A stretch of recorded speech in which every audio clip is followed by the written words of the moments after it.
turned around. I can't figure out where we are. Because, like, across the water you can see hills, so obviously the ocean's over there somewhere. But, like, what's back there? Do you have any idea? That's open sea, and that's a kind of a peninsula that hooks around. Maybe. Like where San Francisco, back this way? Back that way. Oh, go way through it. Since the sun went down over behind there, I guess we're sort of faced a little bit south. Southeast. Southwest, sort of. So out there is Tahiti and all that places. stuff.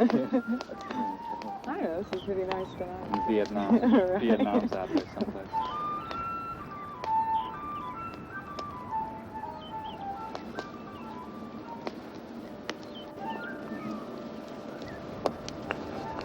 Are you riding levels now, or are we set so everybody's on all the time?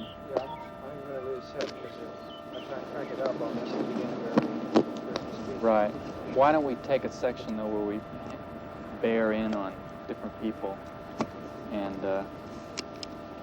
maybe we can do that by just taking it one at a time, or listen, see how it is, see what you're getting, maybe. We're going to go around and just sort of talk about the situation. A little more, maybe some wood? Wood. Because there's a lot of sort of extra stuff. What do you get? Well, I was glad to get out of the car, and I just ran down to the beach, and I found a crab. And he was moving, but I got close to him. He didn't move any further, and it really scared me. It was like an alive thing that scared of human beings that wouldn't run away from me. And I thought, well, maybe it's because he's stranded.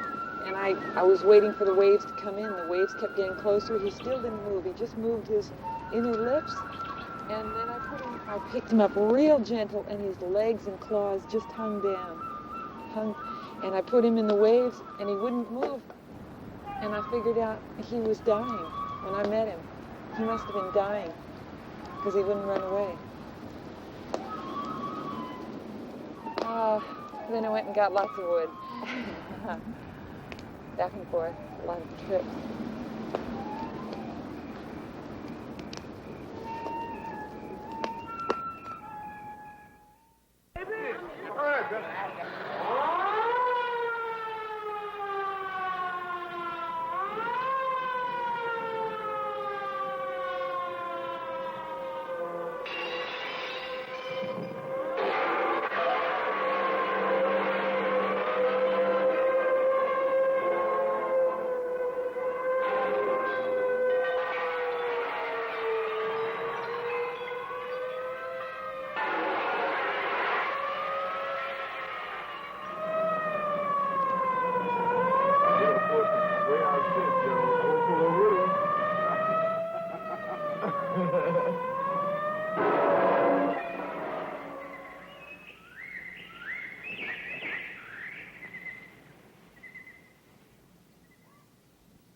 When I think that human life is in and of itself sort of an incidental phenomenon, just as incidental and just as phenomenal as a comet or any other kind of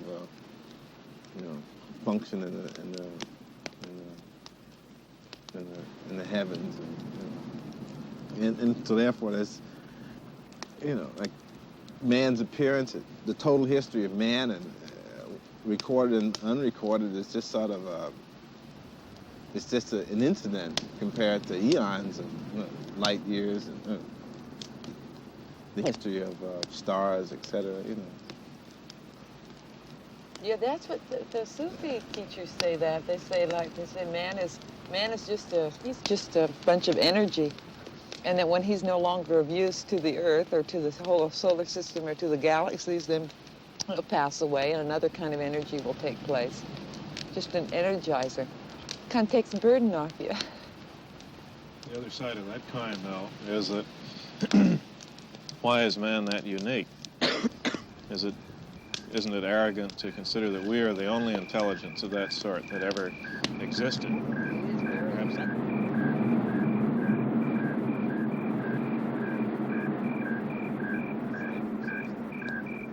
And when man's enemy shifted from lower animals to man, then nations and what have you became. You see what I mean? That it's a progressive kind of, enlarging of Carl Engels. of a family, the family concept, and all of a sudden, the whole prospect of space has a tendency to reduce that whole thing. So that just like the whole Earth is the family, becomes the small Are you group. troubled by people traveling from nation In a nation? Yes, I am. Are you? Yes, because I can only see, anytime there's been travel from nation to nation, there's been exploitation of, whatever group went in or whatever group was there that received the travelers. It's never been a very happy situation from what I can see. The example of going to the moon and not being able to put up an international flag because, it's going to be against the law to do so. To me, just implies they started off on the wrong foot a long time ago, and now they're just going to cement that wrong foot and make it a permanent kind of thing. There's a possibility that no, there's no possibility that the people in this country will demand an international flag because they're going to go along with whatever is dictated to them as fact, as reality. The only thing is, though, but like if I stayed in my house and say I could get all my food supply and stuff in, I just live and do my own things in there, and I never go out and see other people. It's like that would be fine. I'd never create any trouble, like a trouble The difference But I there get is that lonely. if you sit in your home alone and you're self-sufficient and you get yourself together before you go out into the world to meet other people, that's okay. I can deal with that. But for you to be freaked out in your mind and then get tired of home and you say, I'm going to go out into the world, you only spread chaos wherever you go because others can't understand your motives. I can understand that, but there is a law operating whether a person or a nation is prepared or not, whether they're cleansed or not. There's some kind of law operating that says, man, I got to go out and see my neighbor. It turns out real bad sometimes, but it's like, it's just some kind of law operating that I don't know what kind of control we have over it. People don't want to cleanse themselves. They don't want to, that means change, you mean to cleanse, you really have to die. But they're compelled to. That's the interesting Yeah, thing they're about compelled to go out. That's, Because what amounts to laws and customs in one country go unchallenged as long as that country is an isolated entity, But like once there's a trade and a commerce and an international relationship established between countries, it automatically forces a temperance in the country, in both countries, in a sense. You have this cross-pollination of cultures, which tends to collapse an individual culture, and both individual cultures, if there are two countries involved, and create a third culture, something. We're talking about the history and the development of the human species. To be sure, Columbus and Drake and everybody else, they were out for to better the welfare of their own individual group. But then, when you consider what happened, how it finally evolved, it's really quite stunning. When you consider the involvement of the United States and in other countries. When you consider the total history of mankind, our existence came out of some kind of, negative reasons. It's like that. Now, I think I understand what you're saying, and I really think that, if the feeling were right and if the motivations had been even, more altruistic, that the total development might have been a hell of a lot more rapid and a hell of a lot more significant, but that's what I mean. I think that we are blunderers. If you take a look at this country, we really have, wasted it in for very short-term profit. Right. And now we're faced with the problem of long-term. We can't abandon it really, or we're not yet prepared to, and yet we've kind of run all over the resources, and so we're faced with the long term, and that's what I'm getting. See, I think that there's a closing gap between us and our destiny. Most of the world has been charted and discovered and everything else, and we are like being confronted daily with things like, you know, like pollution and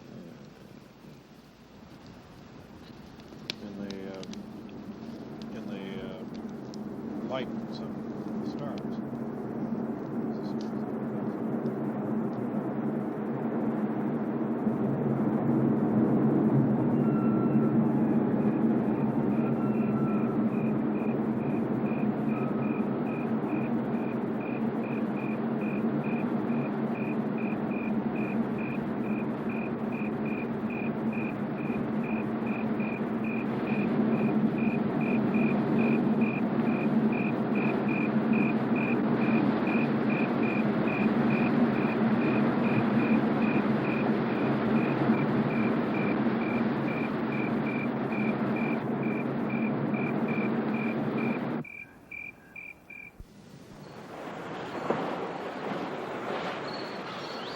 Pollution. Since our ability to pollute is rapidly overcoming nature's capacity for remedial action, at the present rate, all water systems in America will be biologically dead in 12 years. True or false? The answer is true. Pollution.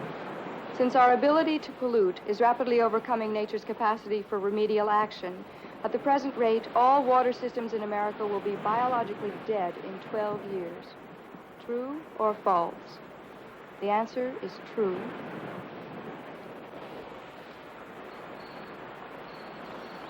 Pollution.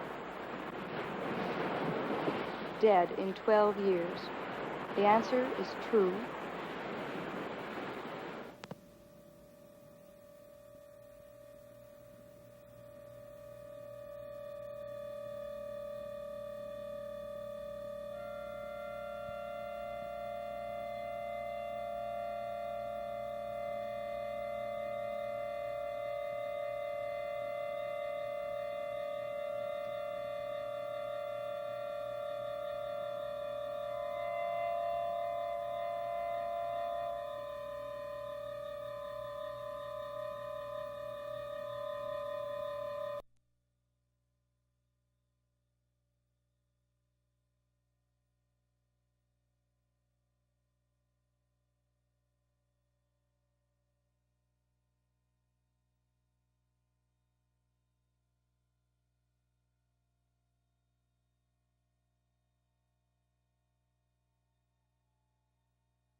on the bus.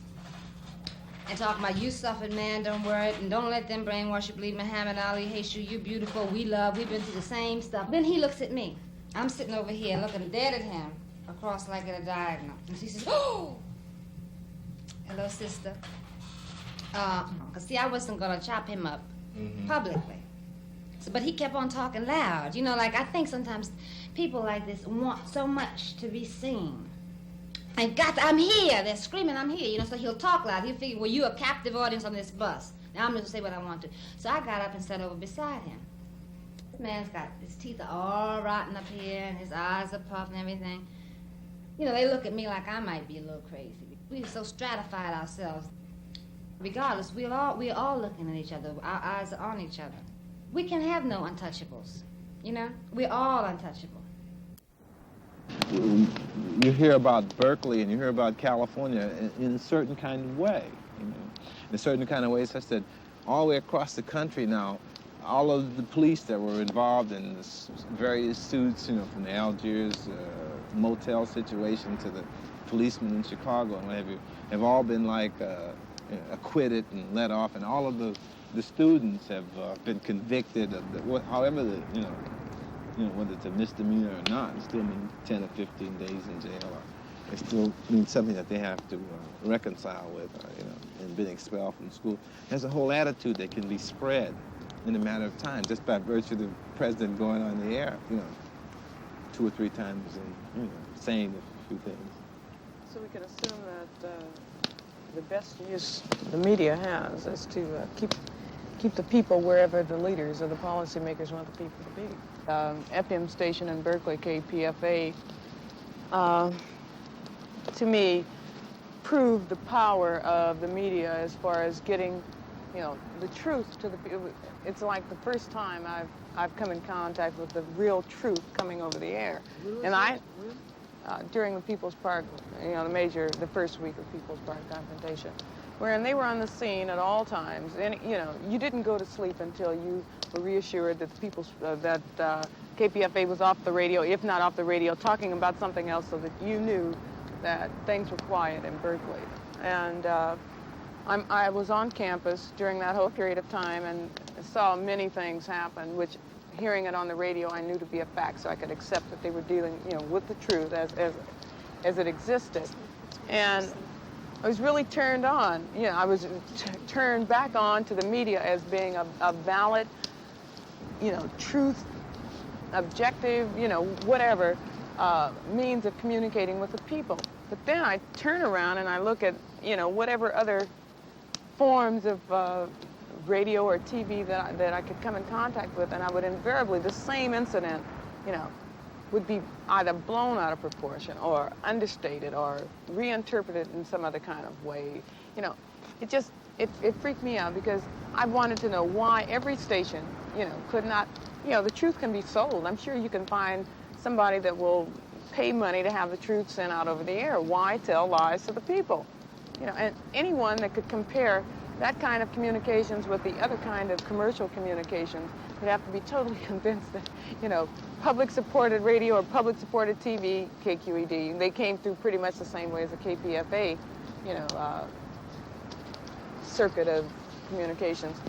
It amazes me why there has to be so much dishonesty and so much, you know, just blatant lies given to the people when the truth is easy enough to give out. And the truth will not necessarily sway those that, you know, are not eager to be swayed. These are the questions asked by program hostesses before and during the Family of Man Awards dinner. Food.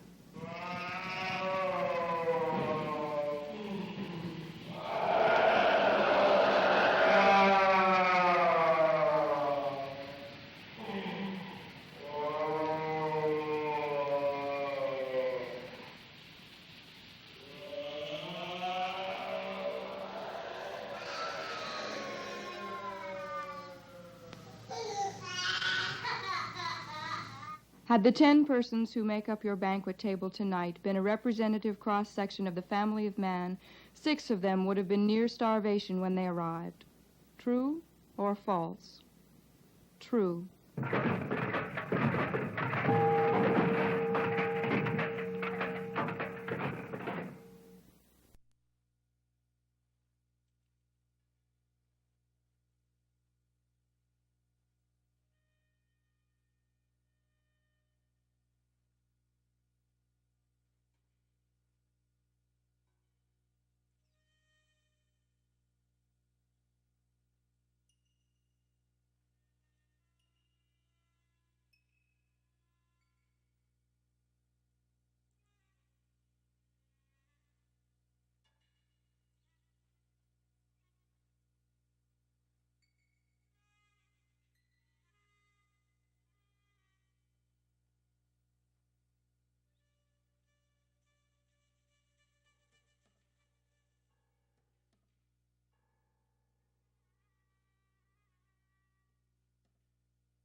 about the situation in Vietnam.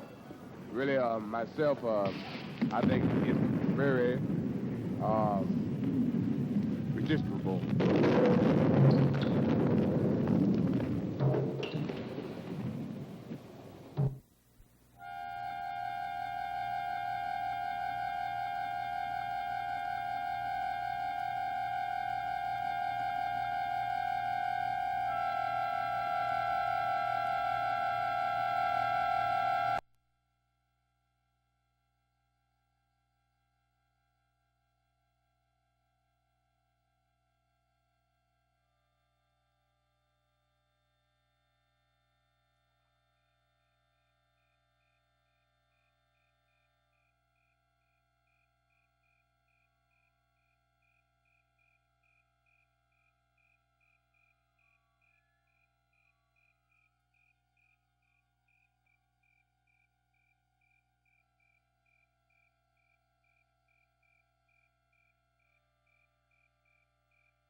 one of the things that's fascinated me is the way that,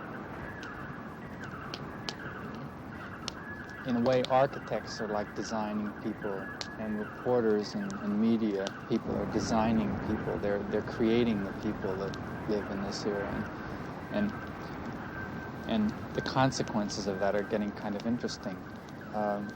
In New York, they had a few years ago this woman that was killed, and 37 people saw it, and nobody did anything about it, you know.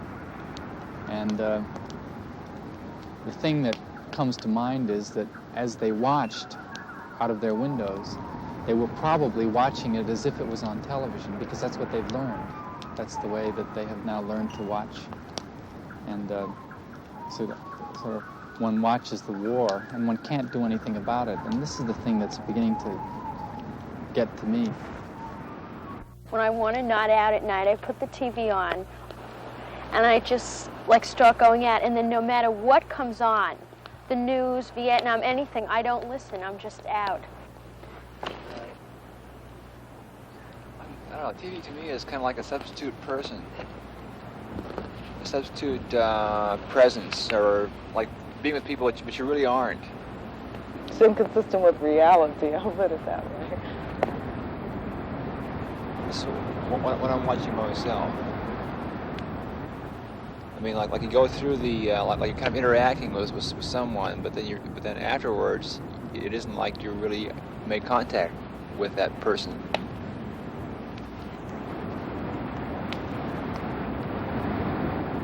I don't seek education from the fire, and I've come to not seek education from TV, which is something I had hoped that it would be, but it's turned out not to be that. But the fire is consistent. I think you'll look at that. TV is inconsistent. If I run into people with those same kind of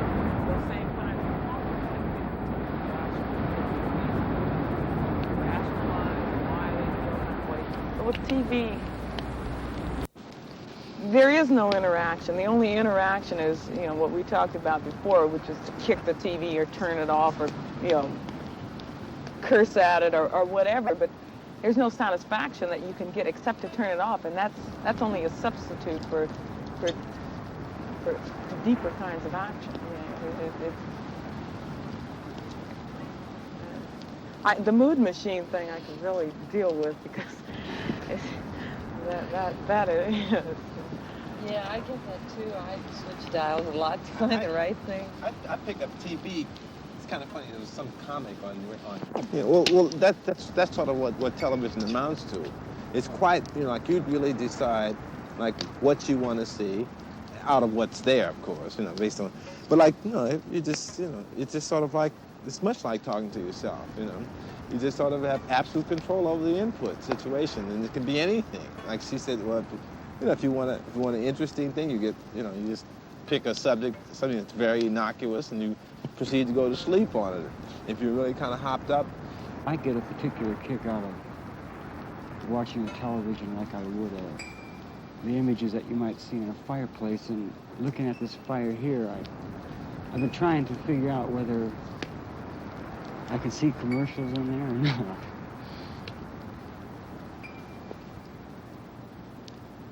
But there is a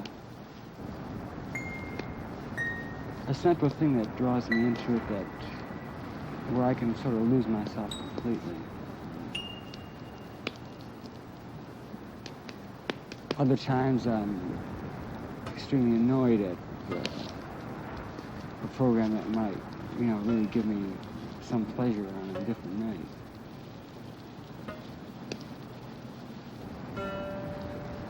I think it's extremely hard to reach out and feel the presence of an audience if you're on the other side of the camera.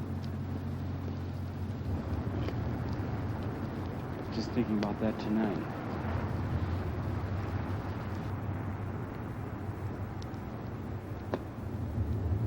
The faces and figures and qualities of people and things are pretty well defined by the image of the camera as it's used with television. But when you have a fire, you can let a thing grow in your mind and build it in your own mind, and it will certainly look different to the person sitting next to you than it will to you.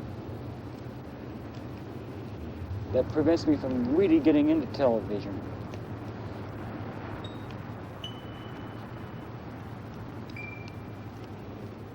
Who want more from TV than TV has to give, they certainly can't find security. And those people that are secure in what TV has to offer, I question what they need as security, because what they need as security, to me, implies that they don't think. You know, that they're secure in just having their fears reconfirmed, because, you know, well, that's what TV's doing now, is, you know, in the news and the various editorials that you hear on TV and the programs are all geared to confirm people's fears, you know, that the creeping darkness is upon them, you know, that things are coming in, you know, the hippies and the street people and the Vietnamese and the, you know, whatever frightens people, they can see it on TV and they can see it to their heart's content, you know, they can just change from channel to channel. But they never find any way to solve their fear, I mean, to overcome their fears through TV. Because TV can't offer solutions. It doesn't offer solutions, I feel. It just sells you your fears over and over again.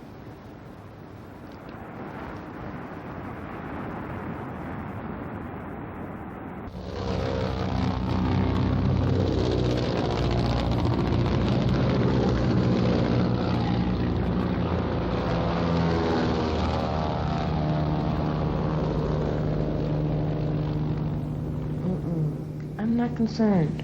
I'm not concerned yesterday or today about what happens on the other side.